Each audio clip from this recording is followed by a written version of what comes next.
Parcel വഴിയുള്ള ലഹരിക്കടത്ത് കേരളത്തിൽ സജീവമാവുകയാണ്. ലഹരി മാഫിയ കേരളത്തിൽ പിടിമുറുക്കുമ്പോൾ നമ്മുടെ പുതുതലമുറ നടുറോട്ടിൽ തമ്മിൽ തല്ലുകയാണ്. കാക്കിയിലേക്ക് പ്രേക്ഷകർക്ക് സ്വാഗതം.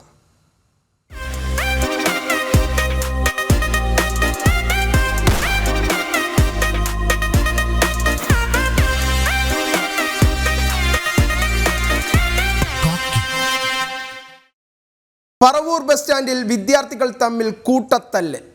നെഞ്ചക്കടക്കമുള്ള ആയുധങ്ങളുമായാണ് വിദ്യാർത്ഥികൾ ഏറ്റുമുട്ടിയത്. കഴിഞ്ഞ ദിവസമാണ് സംഘർഷമുണ്ടായത്. വിദ്യാർത്ഥികൾക്കെതിരെ പോലീസ് കേസെടുത്തു.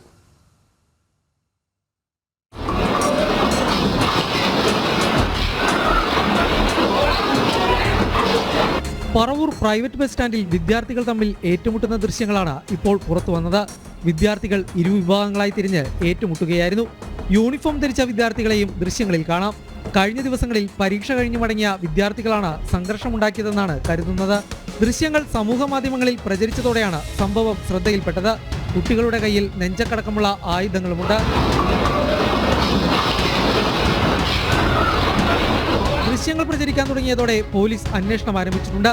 കുട്ടികളെ തിരിച്ചറിഞ്ഞാൽ നടപടിയെടുക്കുമെന്ന് പറവൂർ പോലീസ് അറിയിച്ചു. കഴിഞ്ഞ മാസം ബസ് സ്റ്റാൻഡിലെ വ്യാപാരിയെ ഏതാനും വിദ്യാർത്ഥികൾ ചേർന്ന് ആക്രമിച്ചിരുന്നു. ഇതിനുശേഷം വൈകുന്നേര സമയങ്ങളിൽ ബസ് സ്റ്റാൻഡിൽ പോലീസ് നിരീക്ഷണം ഏർപ്പെടുത്തിയിരുന്നതാണ്. പോലീസ് ഇല്ലാതിരുന്ന സമയത്താണ് സംഘർഷമുണ്ടായത്. ജനം, കൊച്ചി.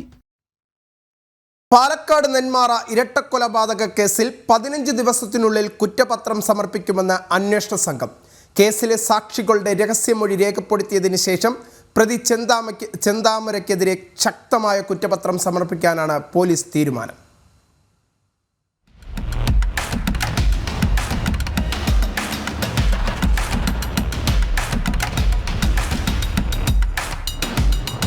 ആലത്തൂർ ജുഡീഷ്യൽ മജിസ്ട്രേറ്റ് കോടതി 2 ദിവസത്തെ കസ്റ്റഡിയിൽ വിട്ട നെന്മാറ ഇരട്ടക്കൊലപാതക കേസിലെ പ്രതി ചെന്താമരയെ ഉച്ചയ്ക്ക് 12:30ഓടെയാണ് പോത്തുണ്ടി ബോയൻ കോളനിയിൽ എത്തിച്ചത്.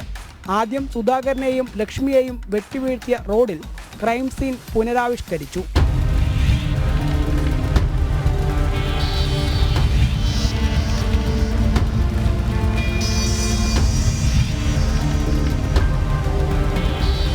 കൊലപാതകത്തിന് ശേഷം വീട്ടിൽ കൊടുവാൾ വച്ചുവെന്നും അതിനുശേഷം വീടിന്റെ പിന്നിലൂടെ ചാടി പാടത്തിലൂടെ ഓടിയതായും സിമ്മും ഫോണും ഉപേക്ഷിച്ചതായും സമീപത്തെ കനാലിൽ വൈകുന്നേരം വരെ ഇരുന്നതായും കനാലിലെ ഓവിലൂടെ വൈകുന്നേരം മല കയറിയെന്നും ചെന്താമര പോലീസിനോട് വിവരിച്ചു. പോലീസുകാർക്ക് മുൻപിൽ യാതൊരു ഭാവവ്യത്യാസവുമില്ലാതെയാണ് ചെന്താമര കൊലപാതകം നടത്തിയ ഓരോ കാര്യങ്ങളും വിവരിച്ചത്. ചെന്താമര കൊടുവാൾ ഉപേക്ഷിച്ച വീട്ടിലും ശേഷം ഓടി രക്ഷപ്പെട്ട പാടവരമ്പത്തും മൊബൈൽ ഫോണും സിമ്മും ഉപേക്ഷിച്ച കനാലരികിലുമൊക്കെ വിശദമായ തെളിവെടുപ്പാണ് പോലീസ് നടത്തിയത്.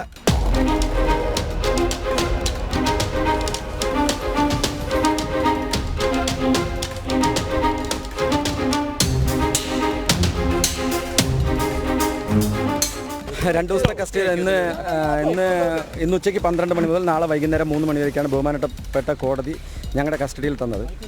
അപ്പോൾ നമുക്കത് ഈ സീനൊന്ന് റീക്രിയേറ്റ് ചെയ്യണം. ഇയാൾ സുധാകരനെ കാണുന്നതും അതിനുശേഷം ഉണ്ടായിരുന്ന ഇൻസിഡൻറ്റുകൾ അതിനുശേഷം അയാൾ വീട്ടിലേക്ക് വരുന്നതും തിരിച്ചു പോകുന്നതും സിമ്മും മൊബൈലും ഉപേക്ഷിച്ച സ്ഥലവും അങ്ങനെ കുറേ കാര്യങ്ങൾ, പിന്നെ മലയിലേക്ക് രക്ഷപ്പെട്ടതും പിന്നെ ആയുധങ്ങൾ ഒളിപ്പിച്ച് വെച്ച സ്ഥലവും അതൊന്ന് റീക്രിയേറ്റ് ചെയ്തെടുക്കാമെന്ന് പറഞ്ഞാൽ നമ്മൾ സിവിലിയൻസ് കുറേ സാക്ഷികളുണ്ടായിരുന്നു, അവരെ ഉൾപ്പെടെ കൊണ്ടുവന്നിട്ട് അതൊന്ന് തെളിവെടുപ്പ് നടത്തി. ഇന്നത്തെ പരിപാടികൾ കഴിഞ്ഞു. ഏകദേശം അരമണിക്കൂറോളം നേരമാണ് പ്രതിയുമായി പോലീസ് തെളിവെടുപ്പ് നടത്തിയത്. 500-ലേറെ പോലീസുകാരെയും ഡ്രോൺ ക്യാമറ നിരീക്ഷണവും ഉൾപ്പെടെ കനത്ത സുരക്ഷാ വലയവും തീർത്തിരുന്നു. തൂക്കിക്കൊല്ലണം, ഇങ്ങനെയുള്ള വ്യക്തിനൊക്കെ തൂക്കിക്കൊല്ലണം തന്നെയാണ്. കാരണം അതിന് മാത്രമുള്ള കുറവാണ് അത് ചെയ്തത്. ഇവിടെ എന്ത് പെങ്കുച്ചടാ, എന്താ അവൻ്റെ ഒന്ന് അവസ്ഥ ഒന്ന് ആലോചിച്ച് നോക്ക്. അയാളുടെ മക്കളൊക്കെ സേഫാണ്. ഇപ്പോൾ ഈ കുട്ടികൾ മാത്രം അതേ ഉള്ളൂ. കൊലപ്പെടുത്തിയ ആളുടെ മകൾക്ക് ജോലിയുണ്ട്, ഓർസറാ പോലീസാണ്. പക്ഷേ ഈ കുട്ടികൾക്ക് ആരുമില്ല.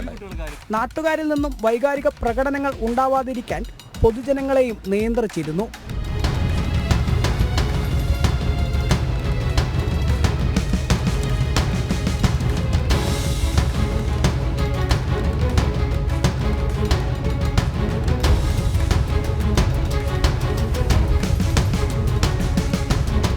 നെന്മാറ പോത്തുണ്ടിയിലെ തെളിവെടുപ്പിന് ശേഷം നാളെ വൈകിട്ട് 3 മണി വരെ ചെന്താമര പോലീസ് കസ്റ്റഡിയിൽ തുടരും.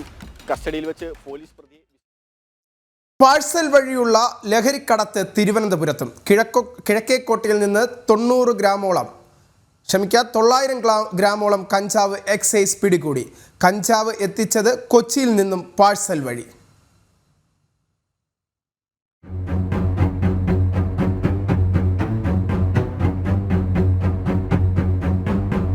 പാഴ്സൽ വഴി MDMA കടത്തിയ കേസിൽ തിരുവനന്തപുരം വെമ്പായം സ്വദേശി അതുൽ കൃഷ്ണ കൊച്ചിയിൽ പിടിയിലായത് ദിവസങ്ങൾക്ക് മുൻപ്.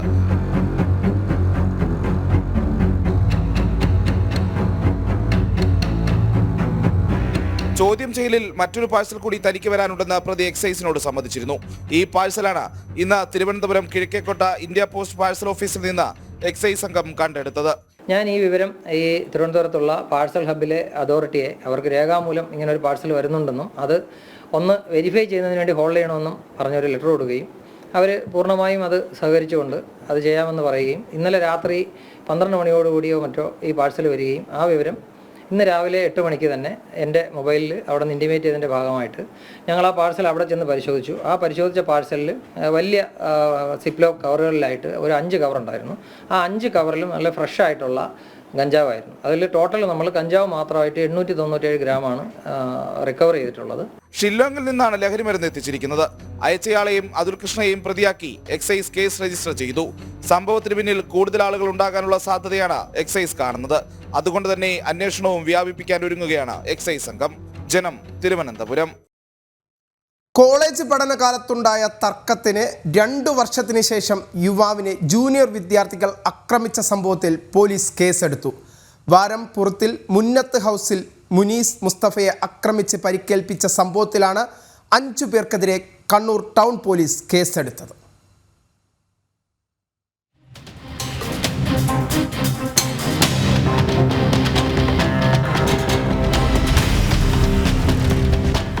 വാരം സ്വദേശി മുനീസിനെ ആക്രമിച്ച സംഭവത്തിൽ അതിരകത്തെ മുഫാസ്, കുഞ്ഞിപ്പള്ളി സ്വദേശികളായ നിഷാദ്, ഷിഹാൻ, ഷാൻ എന്നിവർക്കും കണ്ടാലറിയാവുന്ന മറ്റൊരാൾക്കുമെതിരെയാണ് കണ്ണൂർ ടൗൺ പോലീസ് കേസെടുത്തത്. ഞായറാഴ്ച രാത്രി 10 മണിയോടെ തെക്കി ബസാറിൽ ചായ കുടിക്കുന്നതിനിടെ 5 അംഗ സംഘം മുനീസിനെ ആക്രമിക്കുകയായിരുന്നു. സംഭവം അറിഞ്ഞ് പോലീസ് എത്തിയപ്പോഴേക്കും അക്രമി സംഘം രക്ഷപ്പെട്ടു. കോളേജ് പഠനകാലത്ത് നടന്ന സംഭവത്തിന്റെ പേരിൽ 2 വർഷത്തിനു ശേഷം കണ്ടുമുട്ടിയപ്പോൾ അത് അക്രമത്തിൽ കലാശിക്കുകയായിരുന്നു. ചായ കുടിക്കാൻ നിൽക്കല അപ്പോൾ തന്നെ ഈ മുനീസിനടിച്ച നിഷാദ് എന്ന പ്രതി ഫസ്റ്റ് തന്നെ വന്ന് ഒന്നും പറയാനും നിന്നിട്ടില്ല, സംസാരിക്കാനും നിന്നിട്ടില്ല. അപ്പാടൻ ഒന്നുമില്ല, അപ്പാടൻ അടി തുടങ്ങി. അപ്പോൾ അത് അടി കണ്ട് നമ്മളെന്താക്കി പിടിച്ചു വെക്കാൻ പോകുമ്പോൾ ഇവർ മാസ്കിലിട്ട 3-4 ടീം വേറെ ഇപ്പത്തൊന്നെല്ലാം വന്നിട്ട് ആടുള്ള എന്താ ഉള്ളത് നിലത്ത് കാണുന്നത് അതെടുത്തിട്ട് അടിക്കലായി. പിന്നെ അങ്ങനെ ഇങ്ങനെ അടിയായി. എന്നിട്ട് അതിന് ശേഷം നമ്മൾ മുനീസിന് മെയിനായിട്ട് അപ്പോൾ അവരെല്ലാം നമ്മളെ പിടിച്ച് മാറ്റി. ഈ 3-4 ആൾക്കാരുണ്ടല്ലോ, അപ്പോൾ നമ്മളെല്ലാം പിടിച്ച് മാറ്റിയാലും മുനീസിന് ഒറ്റയ്ക്ക് നിഷാദിന് കിട്ടി. അപ്പോൾ ഒരു ചെറിയ എന്താ പറയുക കത്തി പോലത്തെന്തോ എടുത്തിട്ടാണ് ഇവൻ്റെ ചുണ്ടിൻ്റെ അവിടെ അങ്ങനെ വിളിച്ചത്. മൂർച്ചയേറിയ ബ്ലേഡ് പോലുള്ള ആയുധം കൊണ്ടുള്ള അക്രമത്തിൽ ചുണ്ടിനും മുഖത്തും സാരമായി പരിക്കേറ്റ മുനീസിനെ ജില്ലാ ആശുപത്രിയിൽ എത്തിച്ചെങ്കിലും മുഖത്തേറ്റ പരിക്ക് ഗുരുതരമായതിനാൽ സ്വകാര്യ ആശുപത്രിയിലേക്ക് മാറ്റി. തുടർന്ന് പ്ലാസ്റ്റിക് സർജറിക്ക് വിധേയനാക്കി. ജനം, കണ്ണൂർ. കോഴിക്കോട് പന്ന്യങ്കര പോലീസ് സ്റ്റേഷനിലെ SIയെ രാഷ്ട്രീയ പ്രേരിതമായി സ്ഥലം മാറ്റാൻ നീക്കമെന്ന് ആരോപണം. SIയെ സ്ഥലം മാറ്റരുതെന്നാവശ്യപ്പെട്ട് ജനകീയ ക്യാമ്പയിനുമായി നാട്ടുകാർ രംഗത്തെത്തി. CPM പ്രവർത്തകനെ അറസ്റ്റ് ചെയ്തതിലുള്ള പ്രതികാര നടപടിയെന്നാണ് ആക്ഷേപം.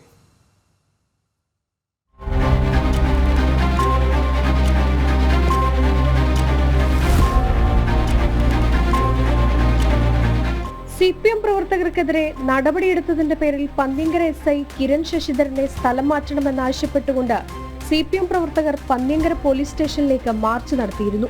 എന്നാൽ മാർച്ചിന് പിന്നാലെ SIയെ സ്ഥലം മാറ്റാനുള്ള നീക്കമുണ്ടായി. ഇതോടെയാണ് പ്രദേശത്തെ നാട്ടുകാരും BJPയും SIയെ സ്ഥലം മാറ്റരുതെന്ന ആവശ്യവുമായി രംഗത്ത് വന്നത്. പയ്യാനക്കൽ, ചക്കുംകടവ് ഭാഗം ഏരിയകളിലൊക്കെ തന്നെ രാത്രി ഉറക്കമൊഴിച്ചുകൊണ്ട് തന്നെ അവരുടെ ഒരു സ്ക്വാഡ് ഇറങ്ങിയതിൻ്റെ ഭാഗമായിട്ടാണ് നമുക്ക് പ്രദേശത്തെ കുറേ മാറ്റങ്ങൾ നടത്താൻ വേണ്ടി സാധിച്ചിട്ടുള്ളത്. കാരണം എപ്പോഴും ലഹരിയുമായി ബന്ധപ്പെട്ട ഏത് സമയത്തും ഇങ്ങനെ വലിയ വലിയ വിഷയങ്ങൾ ഉണ്ടായിട്ടുള്ള ഒരു വാർഡെന്ന നിലയ്ക്കോ അല്ലെങ്കിൽ ഒരു പ്രദേശം എന്ന നിലയ്ക്കോ അതിൽ നിന്ന് കുറേ മാറ്റങ്ങൾ ഉണ്ടാക്കാൻ സാറിന് സാധിച്ചിട്ടുണ്ട്. അത് ഇപ്പോൾ ഇനിയിപ്പോൾ സാറിനെ ഇവിടെ നിന്ന് മാറ്റിക്കഴിഞ്ഞാൽ നമ്മുടെ ഈ പ്രദേശം എങ്ങനെയാവും നമുക്ക് പറയാൻ പറ്റില്ല. തിരുവണ്ണൂർ മേഖലയിൽ വലിയൊരു മദ്യ മാഫിയ തന്നെ നടക്കുന്നതാണ് മനസ്സിലാക്കാൻ കഴിയുന്നത്. അതായത് ആ കൊളായി ബന്ധപ്പെട്ടുകൊണ്ട് രാത്രി കാലങ്ങളിൽ അവിടെ മദ്യപാനം അങ്ങനെ പല ഈ മയക്കുമരുന്നുമായിട്ടുള്ള പല കാര്യങ്ങളും ആ പ്രദേശത്ത് നടക്കുന്നുണ്ട്. ഒരു മയക്കുമരുന്ന് മാഫിയ തന്നെ കേന്ദ്രീകരിച്ചിട്ടുള്ള ഭയങ്കരമായ ഒരു പ്രശ്നങ്ങൾ നടക്കുന്നത്. ഇതിൻ്റെയൊക്കെ തലയിടാൻ വേണ്ടിയിട്ടാണ് കിരൺ സാറ് കഴിഞ്ഞ 2 വർഷമായിട്ട് അദ്ദേഹം പോരാടുന്നത്.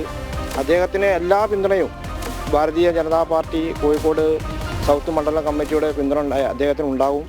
ലഹരി ഉപയോഗവും വിൽപ്പനയും അടിച്ചമർത്താൻ ശക്തമായ നടപടി സ്വീകരിച്ചതാണ് SIയെ നാട്ടുകാർക്ക് പ്രിയങ്കരനാക്കിയത്. കഴിഞ്ഞ മാസം മാത്രം സ്റ്റേഷനിൽ 46 ലഹരി കേസുകളാണ് രജിസ്റ്റർ ചെയ്തത്. ഇതിൽ ഭൂരിഭാഗവും SI നേരിട്ടായിരുന്നു പിടികൂടിയത്. ഇതോടെയാണ് രാഷ്ട്രീയ സമ്മർദ്ദത്തിന്റെ ഭാഗമായി SIയെ മാറ്റരുതെന്നാവശ്യപ്പെട്ട് നാട്ടുകാർ തന്നെ പരസ്യമായി രംഗത്തിറങ്ങിയത്. ജനം, കോഴിക്കോട്. റാഗിംഗ് വിഷയവുമായി ബന്ധപ്പെട്ട ഹർജികൾ പരിഗണിക്കാൻ ഹൈക്കോടതിയിൽ പ്രത്യേക ബെഞ്ച്. കേരള ലീഗൽ സർവീസ് അതോറിറ്റിയുടെ താൽപര്യപ്രകാരം പൊതുതാൽപര്യ ഹർജിയിലാണ് ചീഫ് ജസ്റ്റിസ് അധ്യക്ഷനായ ഡിവിഷൻ ബെഞ്ചിന്റെ നടപടി. റാഗിംഗ് വിഷയത്തിൽ നിരീക്ഷണ സംവിധാനം ഒരുക്കുന്നതിൽ സർക്കാരിനടക്കം പരാജയം സംഭവിച്ചെന്നും കെൽസ ചൂണ്ടിക്കാട്ടി.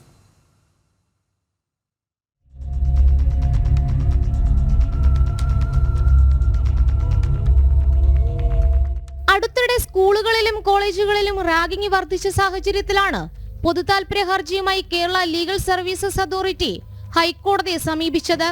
റാഗിംഗ് തടയാൻ സംസ്ഥാന ജില്ലാതല നിരീക്ഷക സമിതികൾ രൂപീകരിക്കണമെന്നാണ് ഹർജിയിലെ പ്രധാന ആവശ്യം. വിദ്യാഭ്യാസ സ്ഥാപനങ്ങൾ, സർക്കാർ വകുപ്പുകൾ എന്നിവ സംസ്ഥാനതല നിരീക്ഷക സമിതി മുൻപാകെ പുരോഗതി റിപ്പോർട്ട് സമർപ്പിക്കണം. ഹൈക്കോടതി ഇക്കാര്യം നിർബന്ധമാക്കി നിർദ്ദേശം നൽകണമെന്നും ഹർജിയിലുണ്ട്.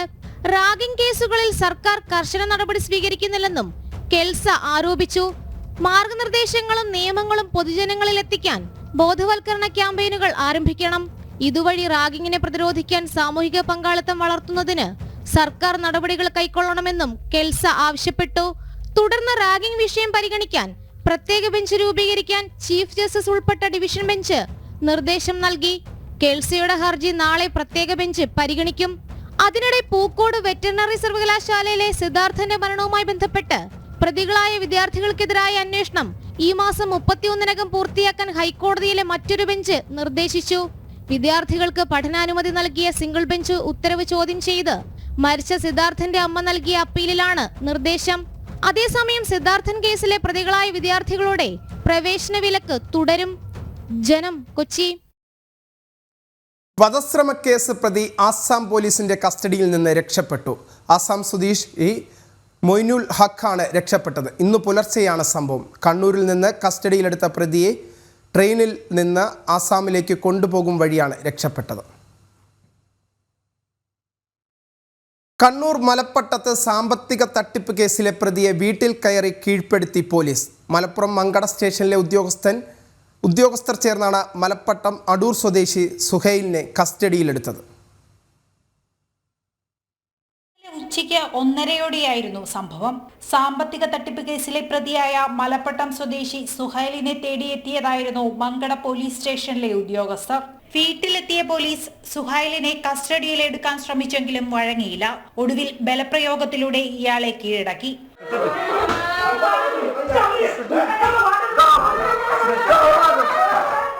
ഇതിനിടെ സുഹൈൽ പോലീസിനെ കയ്യേറ്റം ചെയ്യാൻ ശ്രമിച്ചു. റൂമിലുണ്ടായിരുന്ന ട്രോഫി എടുത്ത പോലീസുകാരെ ഇയാൾ ആക്രമിക്കുകയും ചെയ്തു. ഇതിന് മയ്യിൽ പോലീസ് കേസെടുത്തു. അതേസമയം സുഹൈലിനെ വീട്ടിൽ കയറി പോലീസ് ക്രൂരമായി മർദ്ദിച്ചെന്ന് കുടുംബം ആരോപിച്ചു. ഇതിനിടെ കസ്റ്റഡിയിലിരിക്കെ സുഹൈൽ ടോയ്ലറ്റ് ക്ലീനർ കുടിച്ചു. തുടർന്ന് പോലീസ് ഇയാളെ ആശുപത്രിയിൽ പ്രവേശിപ്പിച്ചു. ജനം, കണ്ണൂർ. കണ്ണൂരിൽ എക്സൈസിന്റെ മയക്കുമരുന്ന് വേട്ട. തളിപ്പറമ്പ്, പാപ്പിനിശ്ശേരി മേഖലകളിൽ 3 കേസുകളിലായി 4 പേരെ എക്സൈസ് അറസ്റ്റ് ചെയ്തു. നിരവധി പേരിൽ നിന്നും MDMAയും കഞ്ചാവും പിടിച്ചെടുത്തു.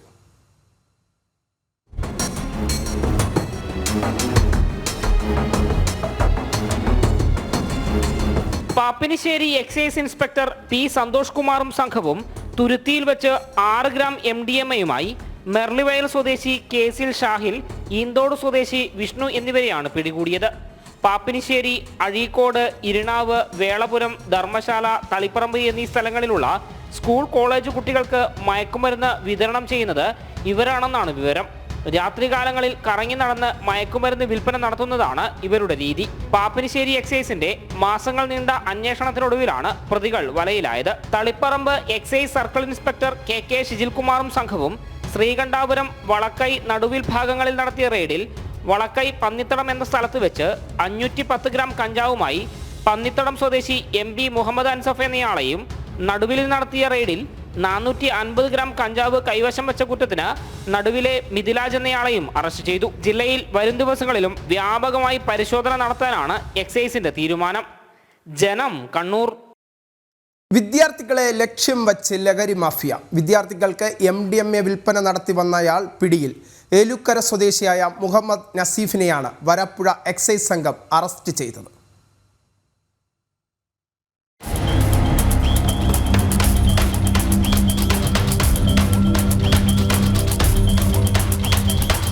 വരാപ്പുഴ എക്സൈസ് റേഞ്ച് അതിർത്തികളിൽ എക്സൈസ് ഇൻസ്പെക്ടർ K അനീഷും സംഘവും പെട്രോളിംഗ് നടത്തുന്നതിനിടയിൽ രഹസ്യവിവരം ലഭിച്ചതിനെ തുടർന്ന് നടന്ന അന്വേഷണത്തിലാണ് പറവൂർ ഏലൂക്കര സ്വദേശി മുഹമ്മദ് നസീഫ് പിടിയിലായത്.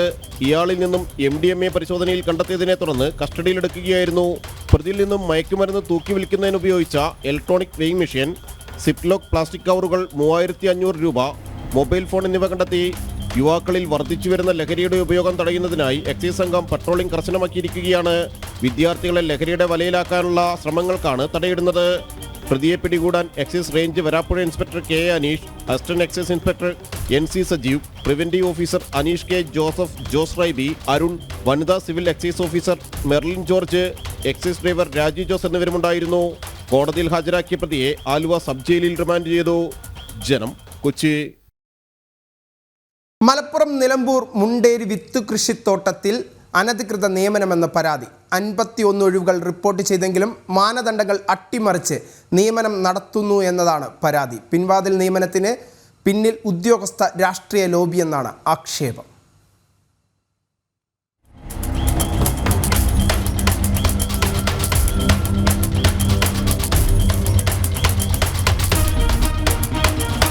ഏഷ്യയിലെ ഏറ്റവും വലിയ വിത്തു കൃഷിത്തോട്ടമായാണ് മലപ്പുറം നിലമ്പൂർ മുണ്ടേരിയിലെ വിത്തു കൃഷിത്തോട്ടം അറിയപ്പെടുന്നത്. സംസ്ഥാന സർക്കാരിന്റെ ഉടമസ്ഥതയിലാണ് വിത്തു കൃഷിത്തോട്ടത്തിന്റെ പ്രവർത്തനം. എന്നാൽ ഇവിടെ അനധികൃത നിയമനം നടത്തുന്നതായാണ് പരാതി. മുണ്ടേരി വിത്തു കൃഷിത്തോട്ടത്തിൽ 51ഓളം ഒഴിവുകൾ റിപ്പോർട്ട് ചെയ്തിട്ടുണ്ടെങ്കിലും പണം വാങ്ങി അനധികൃത നിയമനം നടത്തുന്നതായി ആരോപണം ഉയരുന്നു. കുറച്ച് നാളുകളായിട്ട് ഇത്തരം ഉദ്യോഗാർത്ഥികളുടെ നിയമനങ്ങൾ പലതരത്തിൽ അട്ടിമറിക്കപ്പെടുന്നു. നാട്ടിൽ ഉദ്യോഗാർത്ഥികളെ ഉദ്യോഗം ലേലം വിളിക്കുന്ന ചില രാഷ്ട്രീയ പാർട്ടികളുടെ ആളുകൾ, ഭരണകക്ഷിയിൽപ്പെട്ട രാഷ്ട്രീയ പാർട്ടികളുടെ ആളുകൾ ലേലം വിളിക്കുന്ന അവസ്ഥയാണുള്ളത്. ഇത്ര ലക്ഷം രൂപ, ഇത്ര ആളുകൾ, ഇന്ന റെക്കമെൻഡേഷൻ, ഇന്ന ആളുകളുടെ ലെറ്റർ, അതിനുവേണ്ടി ഇത്ര ലക്ഷം രൂപ എന്ന് പറയുന്ന ഒരു ലേലം വിളിയാണ് ഈ മുണ്ടേരി ഫാമിലേക്കുള്ള ഉദ്യോഗാർത്ഥികളെ അല്ലെങ്കിൽ തൊഴിലാളികളെ നിയമിക്കുന്ന രീതിയിലേക്ക് നടക്കുന്നത്. 51 ഒഴിവുകളുടെ ലിസ്റ്റ് തയ്യാറാക്കിയിട്ടുണ്ടെങ്കിലും ഇതിലും അപാകതയുണ്ട്. എംപ്ലോയ്മെന്റ് ഓഫീസിൽ രജിസ്റ്റർ ചെയ്ത സീനിയോറിറ്റി പോലും പരിഗണിക്കാതെ രാഷ്ട്രീയ ഇടപെടലിലൂടെയും നിയമനം നടക്കുന്നു. ഭരണകക്ഷിയിലെ പ്രാദേശിക രാഷ്ട്രീയ നേതാക്കളാണ് ഇതിനു പിന്നിൽ. ഉദ്യോഗാർത്ഥികൾ പരാതി നൽകിയതിന്റെ അടിസ്ഥാനത്തിൽ ജില്ലാ കളക്ടർ നിയമനങ്ങൾ നിർത്തിവെക്കാൻ നിർദ്ദേശിച്ചിരുന്നു. എന്നാൽ പിൻവാതിൽ നിയമനം ഇപ്പോഴും നടക്കുന്നുണ്ടെന്ന് പരാതിക്കാർ പറയുന്നു. ക്യാമറാമാൻ കൃഷ്ണകുമാറിനൊപ്പം ശിവദാസ് കന്മനം, ജനം, മലപ്പുറം. കുറ്റകൃത്യങ്ങളുടെ സമഗ്ര വാർത്തകളുമായി നാളെ വീണ്ടും കാണാം. കാക്കി. Signing off, V Vineesh.